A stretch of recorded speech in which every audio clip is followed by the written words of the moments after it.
Hi, my name is Chris Morash, and welcome to this year's Dublin City Library's UNESCO City of Literature lecture. This year, what we're going to be looking at are Dublin's hidden literary neighbourhoods. Now, Dublin's a city where we often feel the presence of the city's writers. It's a city, perhaps more than any other, that has been imagined by its writers. Anyone who lives here in the city knows this. But there are some places where we are more aware of the writers than others. Here, for instance, along the banks of the Grand Canal, when we encounter John Call's statue of Patrick Kavanagh, we feel, here's a place where my experience of being in the city has been shaped by a writer. That it would be different to be here if Kavanagh had not been here first and had written about it. I have been thinking of making my grove, he writes, on the banks of the Grand Canal near Bagatonia Street Bridge, where in recent days I've rediscovered my roots. He wrote that in 1959, just after coming out of hospital. My hagera was to the Grand Canal bank, where again I saw the beauty of water and green grass and the magic of light. The result of those rediscovered roots was a poem that I would venture that if you asked 100 Dubliners to name their favourite poem, would be coming up in just about everybody's list. Grand Canal Walk, or lines written on a seat near the Grand Canal, Dublin. Two poems that Patrick Kavanagh wrote about this little stretch of water. Leafy with love banks and the green waters of the canal, pouring redemption for me that I do, the will of God, wallow in the habitual, the banal, grow with nature again as before I grew. So here's a place where we can say, this is a writer's city. But what I've begun to wonder is this: what about the less obvious streets? The Grand Canal is certainly a place of writing, but what happens when we go only a few streets away and the writer's imagining doesn't seem so close to the surface? For instance, Herbert Place is only a few minutes from Grand Canal Bridge and the bench that we saw with the statue of Patrick Kavanagh on it. There's a stillness here, however, in spite of the street running along the canal. Few cars, few people. Outside of the morning commute, there's bikes. No pubs spilling over with poets. It's very much part of the leafy with love banks of the canal, and yet it's quieter, more reserved. It's quieter again, just around the corner, where the end of Upper Mount Street meets the canal at Hubban Bridge. In his marvellous book of essays about Dublin, published in 2021, Intimate City, Peter Sirr begins with this little turn of the road by the Pepper Canister Church. We can see someone there now sitting on a bench like a daytime ghost, he writes. What we notice, as we always notice, even in non-plague times, is that no one lives here. No one is leaning against an upper window with a cup of coffee in hand. No one is resting a bag of shopping on a porch while fumbling for a key. Or, if people do live here, they keep to themselves. At any rate, it's not what we think of as a literary neighbourhood. But the thing is, if you dig a bit more deeply, these quiet streets are alive with Dublin writers. And in order to find those writers, I think what we'll do next is go to Pearse Street Library.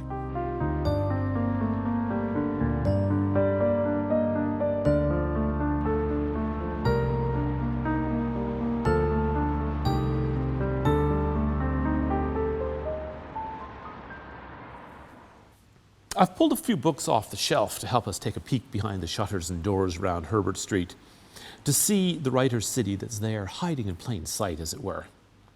Let's go back to Patrick Kavanagh for a moment. Even though he was, of course, born in Monaghan, and some of his best-known poems, like Shannon Duff or The Great Hunger, were written about the small farms of Monaghan, he lived actually most of his life in Dublin. And around the bit of the Grand Canal where I was just walking, Kavanagh is an inescapable presence. From 1948 until 1958, he rented an apartment at 62 Pembroke Road, just off Upper Bagatonia Street. The memoirist and writer John Ryan remembers meeting him there in his bedsit in a tall, late Georgian building. The main room was a desolation, ankle-deep in papers and typescript. This became Kavanagh's home turf.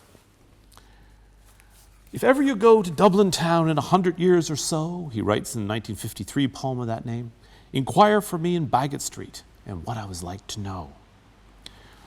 When he did move to Pembroke Road in 1958, he didn't go far. He lived variously in rented rooms at 19 Raglan Road, 110 Baggot Street, 1 Wilton Place, 37 Upper Mount Street, and 136 Leeson Street, all not very far from that same stretch of Grand Canal. It was in this patch of Dublin, then, that Patrick Kavanagh created his distinctive urban pastoral, poems that had the same sense of wonder and simplicity as some of his earliest work about rural Monaghan, but are still very much urban poems. Some have entered into the collective consciousness of the city so deeply that they have a life detached from their author. For instance, On Raglan Road, from 1946, is a poem that has entered the collective consciousness of Dubliners as a song, so that we can't help but hear the voice of Luke Kelly of the Dubliners, who sang it to the air of the dawning of the day. "On Raglan Road, on an autumn day, I met her first and knew that her dark hair would weave a snare that I might one day rue.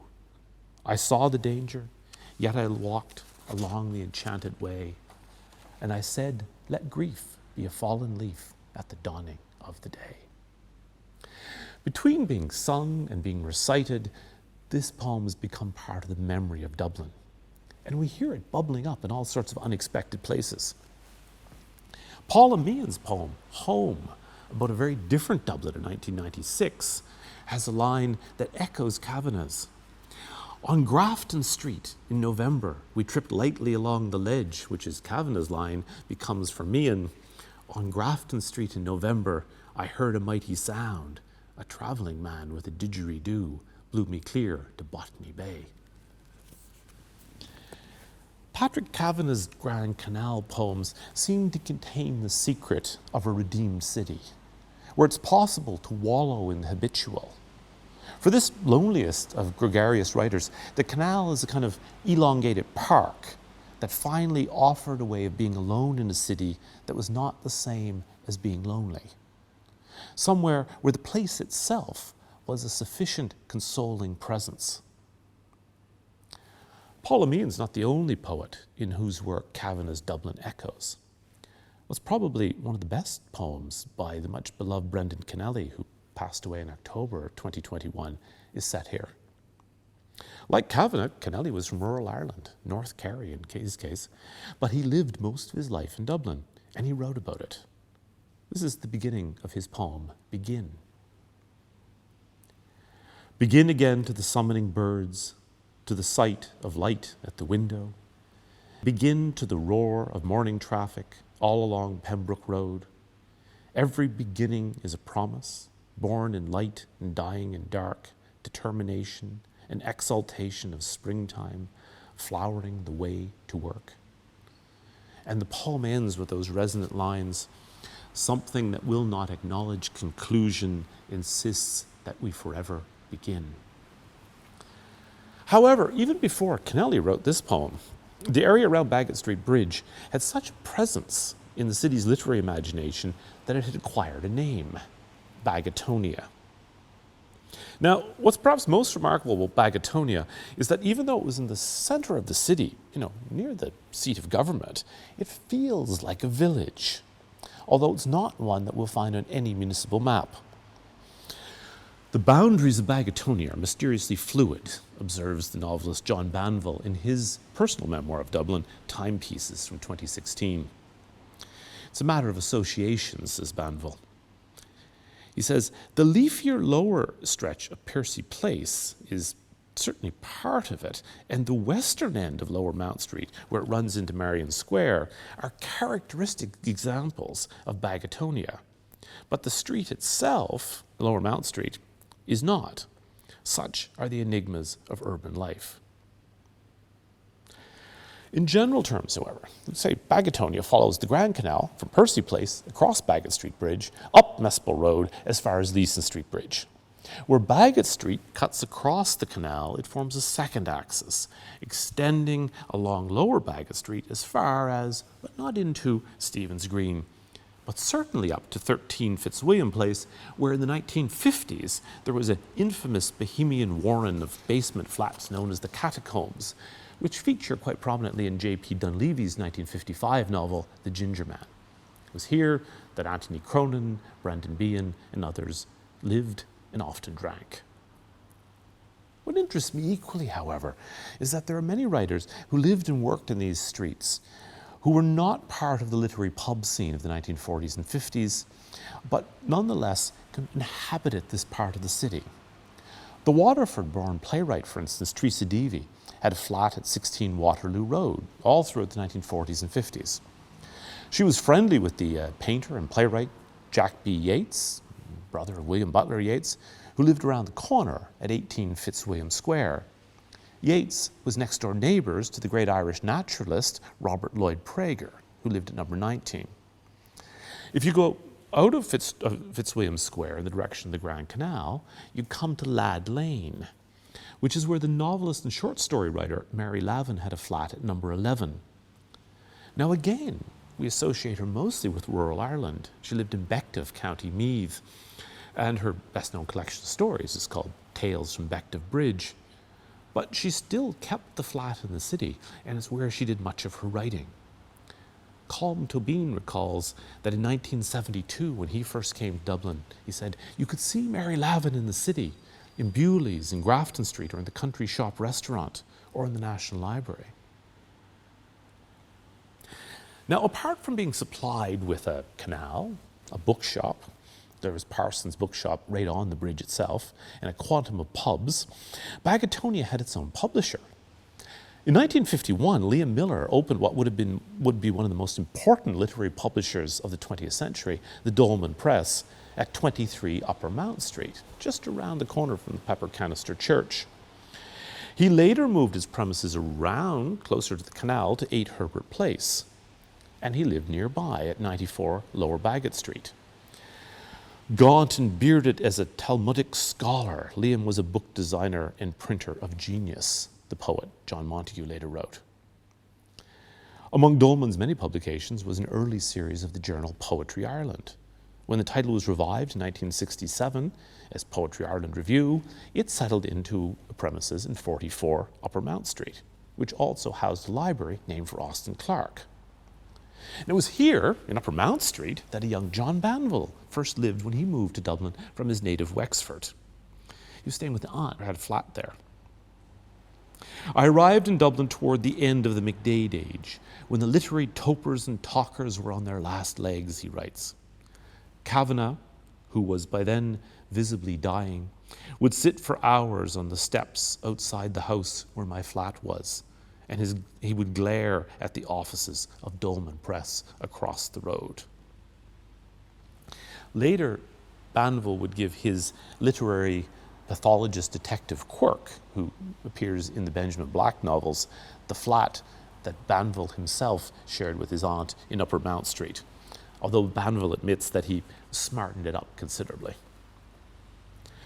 Now, looking back at this period, the poet and novelist Leland Bardwell, in her memoir, A Restless Life, recalls that coming into this part of Dublin in the 1960s, when Patrick Kavanagh was ill and in the final stages of disease really brought on by alcoholism, Brendan Behan in the same sort of situation, she said, "Writers, artists, and composers do not self-destruct in the same way anymore. At least it's rare." When she arrived in this literary world in the early 1960s, she lived initially, again, in this area, in a flat in Upper Mount Street, Pembroke Road, where she describes the fleas dancing like sunbeams in the hayseeds. But she finally settled into a basement flat at 33 Lower Leeson Street. She says this, "In this deep Georgian basement, the main room, stone-floored and gritty, went the whole width of the flat. It ended in a gas fire with a powdered burner. The entrance, a blackened porch, contained a leaky sink and a greasy gas cooker. As in every dungeon, the walls wept, but at least for this vegetal apartment, we paid £2 a week. Now, Bardwell became close friends with Patrick Kavanagh in his final years, but also became a kind of mentor to a rising generation of writers. These included Eileen de Quillon, Paul Durkin, Michael Hartnett, and MacDara Woods. Bardwell's dripping basement flat became for a time what she calls, with more than a tinge of irony, a salon, although far from the kind of salon in which Yeats or A.E. participated 50 years previously. Now, the distance between that world of weeping walls and the same area today can be measured in property values. In 2018, a building a few doors down from the one that Bardwell rented for £2 a week sold for $1.25 million. Part of the reason that that area had such a vibrant, if chaotic, literary culture in the 1950s and 60s was because it was still possible for a writer to live there cheaply. Those few writers who do live in the area today, such as Colm Tóibín, who has a house just off Fitzwilliam Square, are living in very different circumstances to Bardwell's damp basement.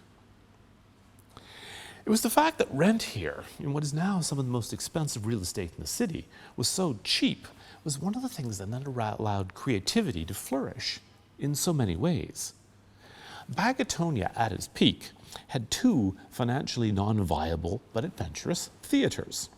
The Lantern Theatre Club, which ran from 1957 to 67, mostly in a basement in Lower Mount Street, and the Pike, located on Herbert Lane, an even quieter little alley that runs between two quiet streets, Herbert Place and Herbert Street. It's hard to picture it now, absorbing the almost staid stillness of Herbert Street. But in the 1950s, Brendan Behan lived at number 15, and the poet John Montague lived a few doors down. Much later, in a poem entitled Herbert Street Revisited, John Montague writes of this time. He writes, "A light is burning late in this Georgian Dublin street. Someone is living our old lives. So put back the leaves on the tree. Put the tree back in the ground.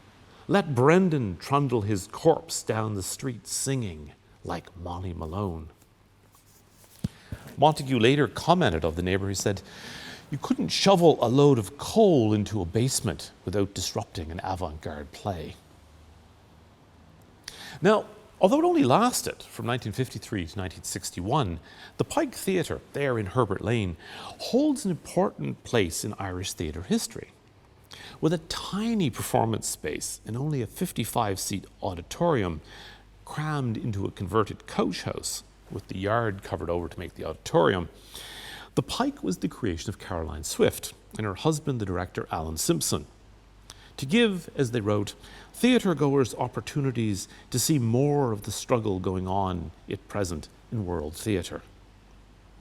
Swift later described its mixture of gilt and plaster cupids and Regency wallpaper as, quote, "a weird cross between Covent Garden and a doll's house."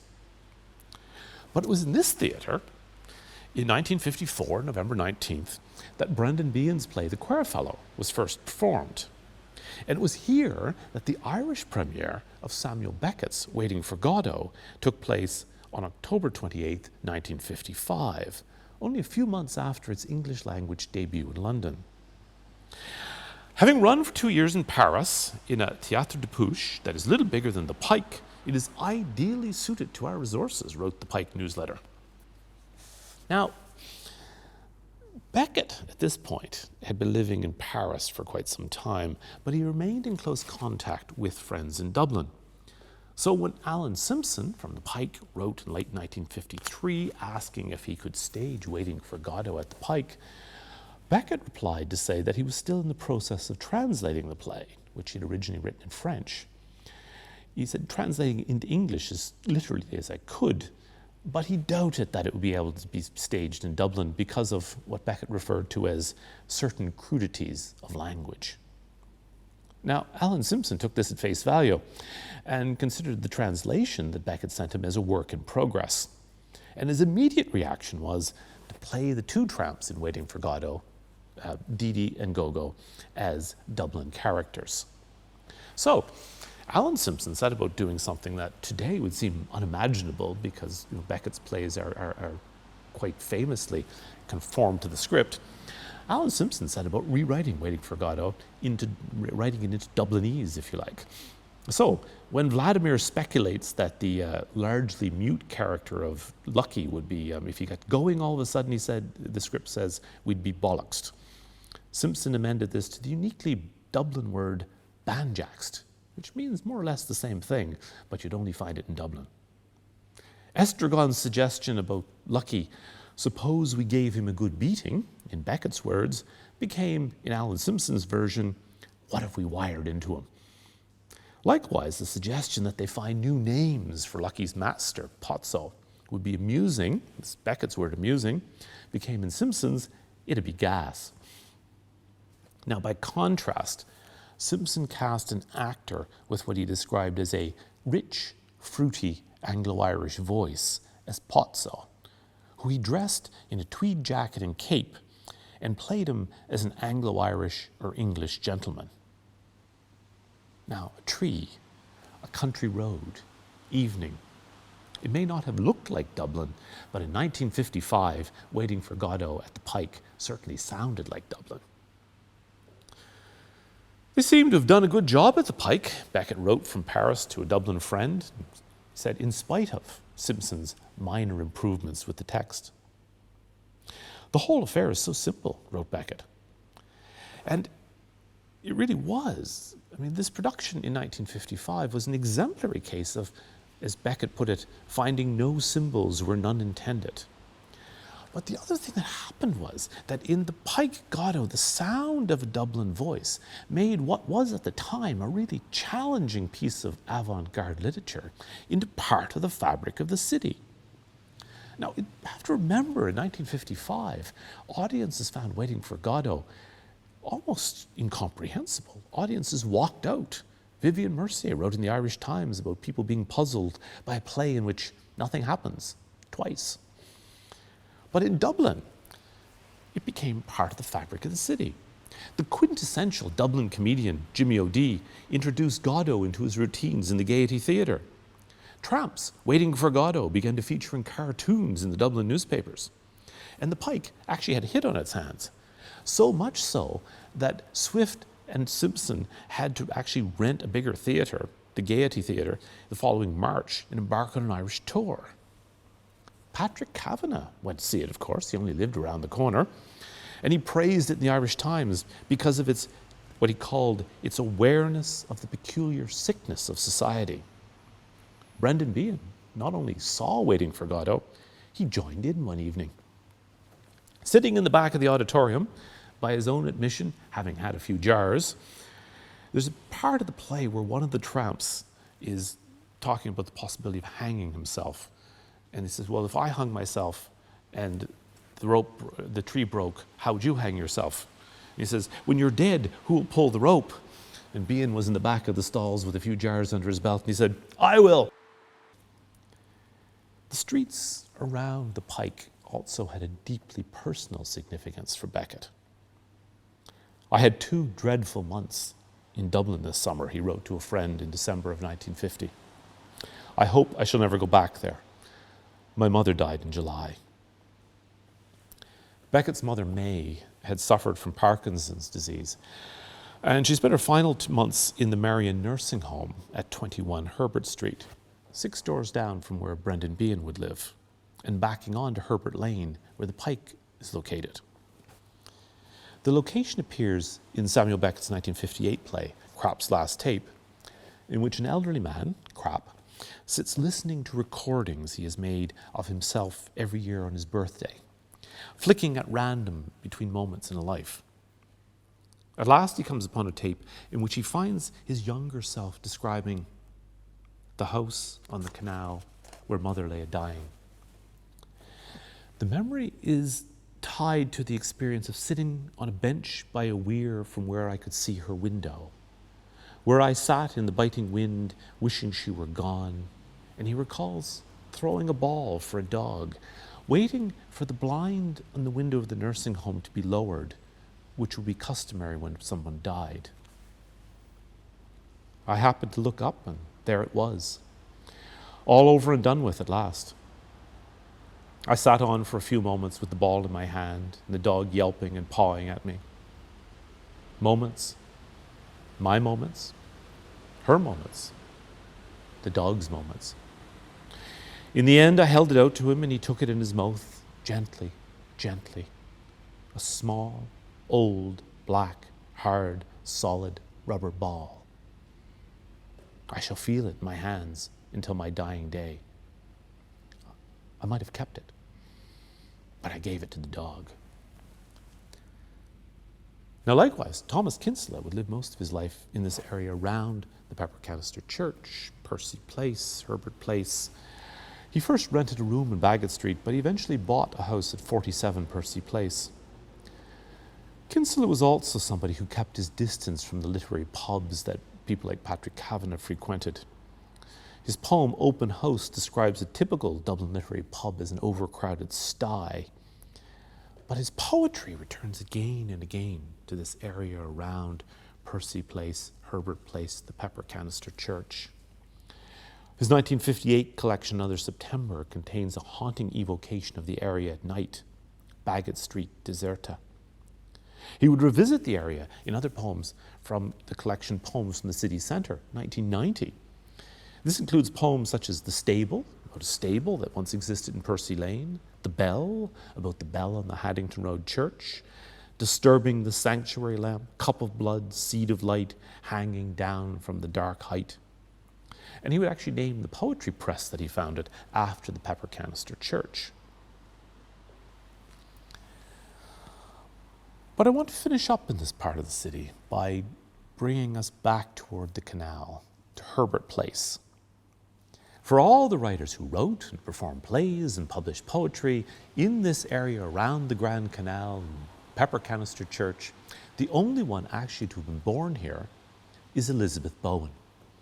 Now, that may come as a surprise, because when we think about Bowen, we tend to associate her with Ireland's big country houses, particularly Bowen's Court that her family owned, which is so vividly evoked in her 1929 novel, The Last September, or in her autobiographical account, Bowen's Court. But she was actually born at 15 Herbert Place.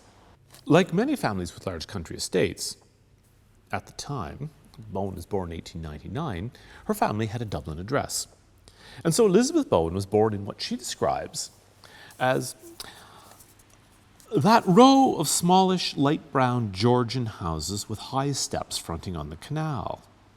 And she describes the rooms at the front of the house as having a watery quality in their lightness from the upcast reflections of the canal.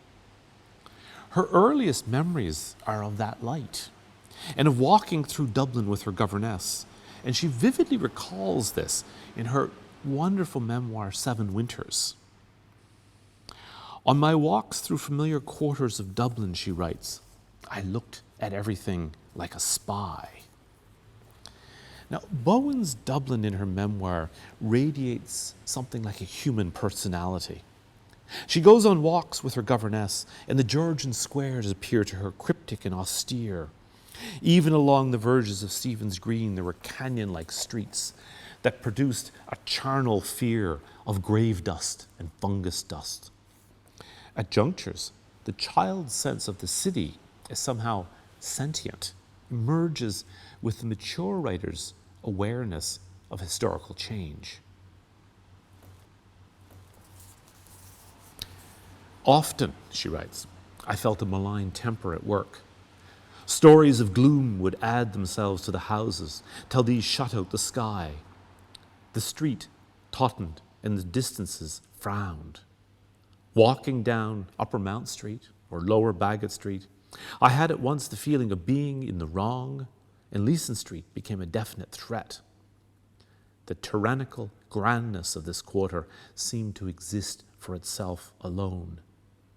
Perhaps a child smells history without knowing it. I did not know that I looked at the tomb of fashion. And Bowen is living here. It's her first 7 years of life from 1899 to 1906.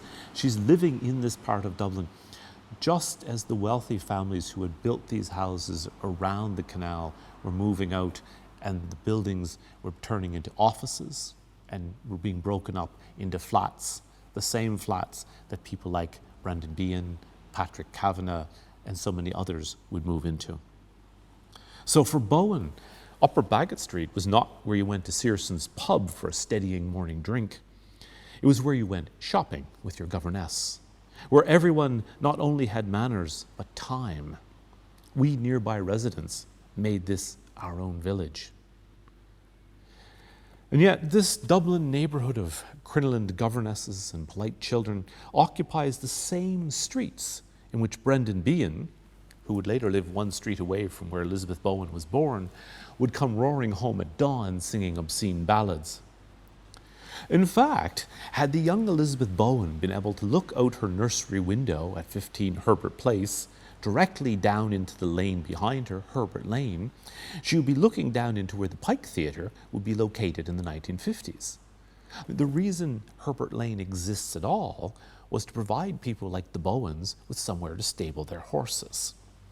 And of course, it was in Herbert Lane in 1955 that during the Pike's Irish premiere of Beckett's Waiting for Godot, the character of Pozzo, who addresses his servant Lucky as Pig, would be dressed and would have spoken very much like an Anglo-Irish gentleman. In fact, very much like Bowen's father. And so I imagine a literary city where time has become jumbled. And a young Elizabeth Bowen, still a child, looks out her nursery window into the lane behind her house and sees there a young John Banville, a John Montague, a Thomas Kinsella, followed by Patrick Kavanagh and Brendan Behan, emerging from having watched Waiting for Godot, followed perhaps by Beckett himself. And then finally, the characters of Vladimir and Estragon, and finally Pozzo, looking for all the world like Bowen's own father, staring back up at her. And all of that, I imagine, within streets that, on an ordinary day, we would walk down commenting on only their quietness, their stillness, their absence of presence. Now, I don't know about you, but that makes me want to go back out onto the streets of Dublin and see what other hidden literary neighbourhoods are hiding in plain sight.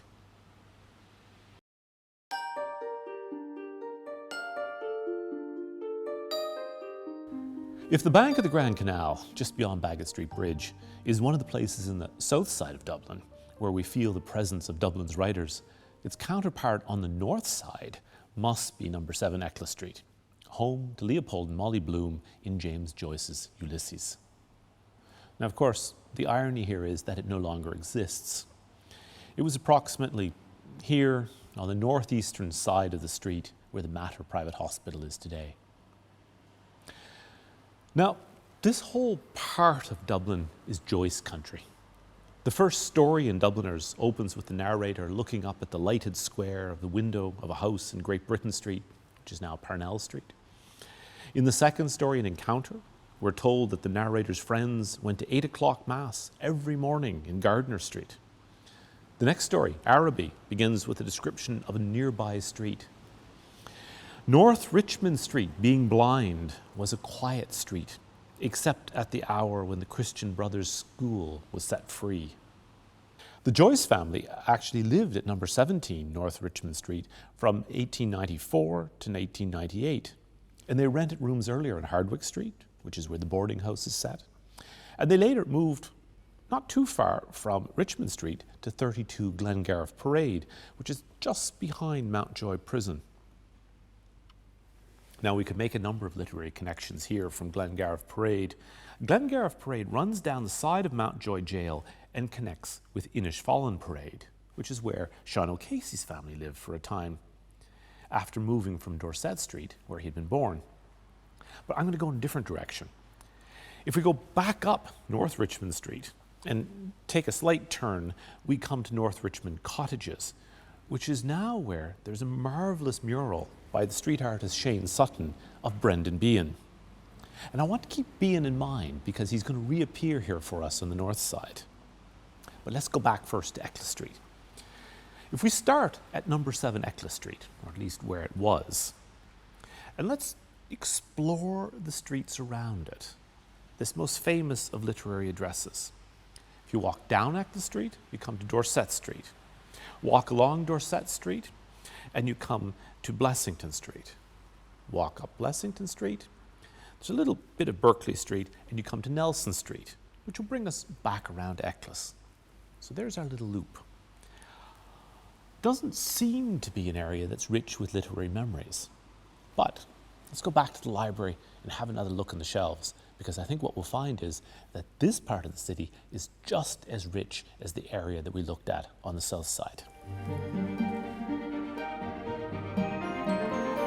When I first start looking for references, literary references to Dorset Street, the first name I meet, of course, is Sean O'Casey, who was born on the street in 1880 at number 85, Upper Dorset Street. In the previous century, the playwright Richard Brinsley Sheridan was actually born not too far away at 12 Dorset Street. When Sheridan was born there, the houses were still fashionable. They were houses that were owned by the upper middle classes, in some cases aristocracy. Sheridan's mother, Frances Sheridan, was a playwright, and his father, Thomas Sheridan, was not only a playwright, he was the manager of the Smock Alley Theatre, and he managed to provoke actually 2 theatre riots. The house in Dorset Street was a modest and elegant house at the same time, writes R.B. Sheridan's biographer Fintan O'Toole. A solid 4-story building in a newly developed part of Dublin, newly developed in the 18th century. Respectable, but not ostentatious. Well, think about this for a minute. If Sheridan was one of the most successful and enduring playwrights of the 18th century, the same is probably true for the 19th century of Dion Boucicault, who in 1820 was born around the corner from Dorset Street at the north end of Gardiner Street. For instance, when his play The Colleen Bawn opened in Dublin's Theatre Royal in Hawkins Street in 1861, it was one of the theatrical events of that century, of the 19th century. Dubliners took the horses from his carriage and pulled his carriage themselves through the streets on opening night. It was such a triumph. Think about this. Metre for metre, I doubt if there are many other streets in the world in which there was a major playwright born in the 18th century, the 19th century, and the 20th century, so close to one another. Did you know that not a stone's throw from us was born Sean O'Casey, author of The Plough and the Stars? Brendan Behan's mother, Kathleen, asked in her autobiography, Mother of All the Behans. For 14 years, in the 1920s and 30s, the Behans lived at 14 Russell Street, which is where Brendan Behan was born, in what he describes as a Georgian house that had gone to rack and ruin as a tenement, had 1 toilet for 14 families. Now, Russell Street is just right up by Croke Park, so we're in this same area, not too far away.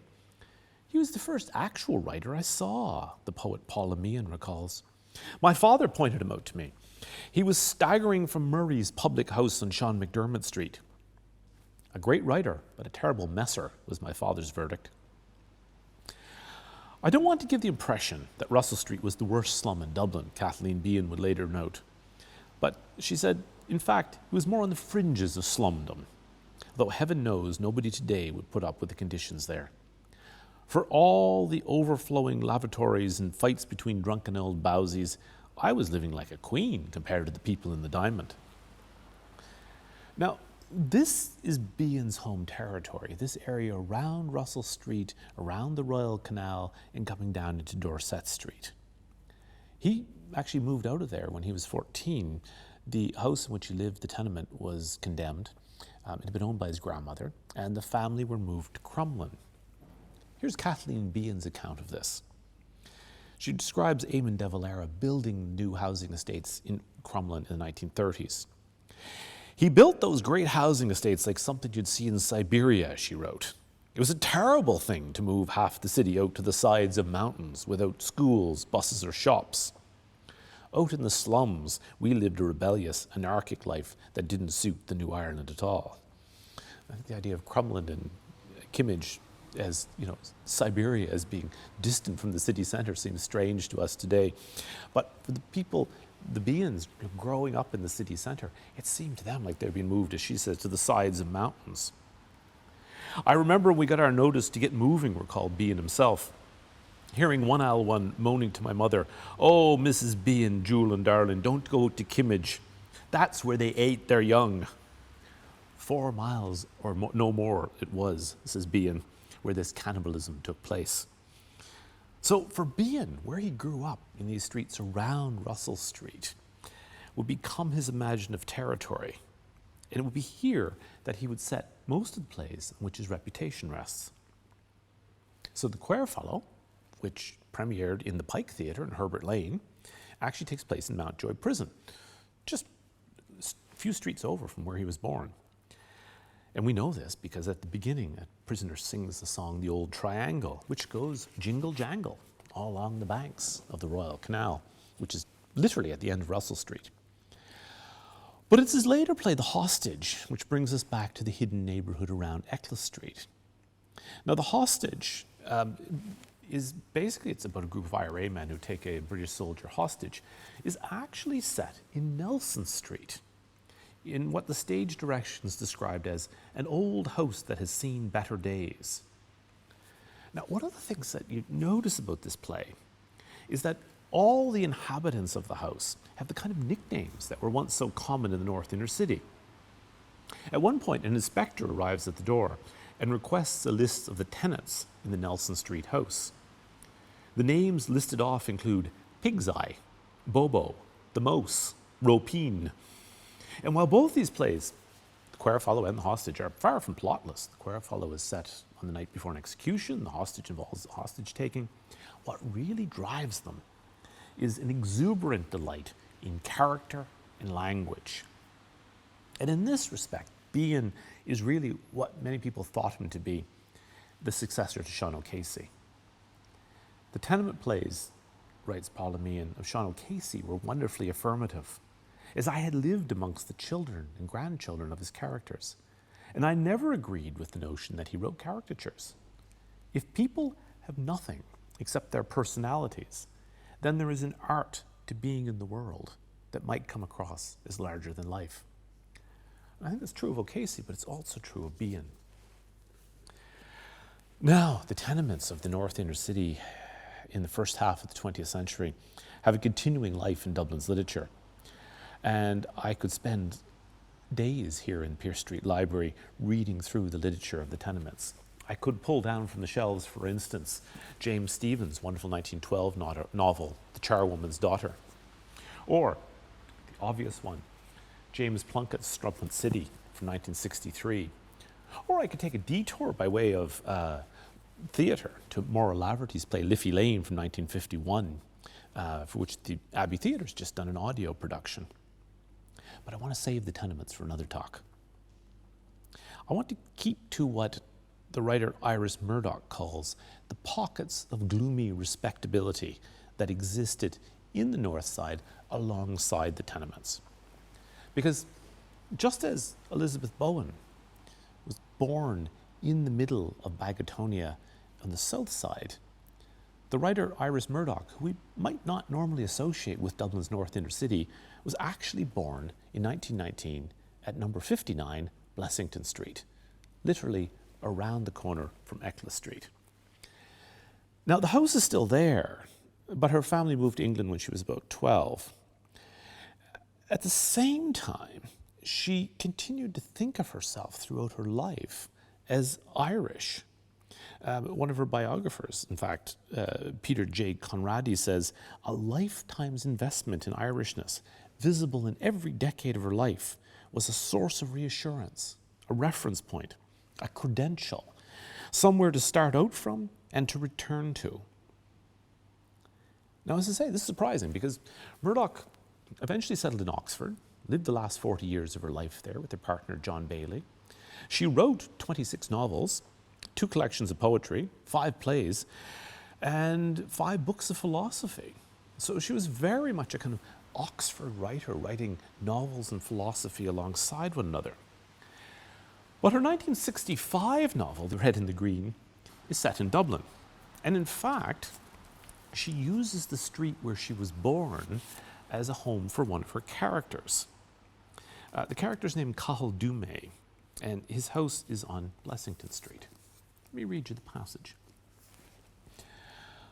The Dume's house stood at the upper end of Blessington Street, a wide, sad, dirty street due north of the Pillar, which crawled up the hill and ended at the railings of a melancholy little park. It had, under the pale bright sky, its own quiet air of dereliction. A street leading nowhere, always full of idling dogs and open doorways.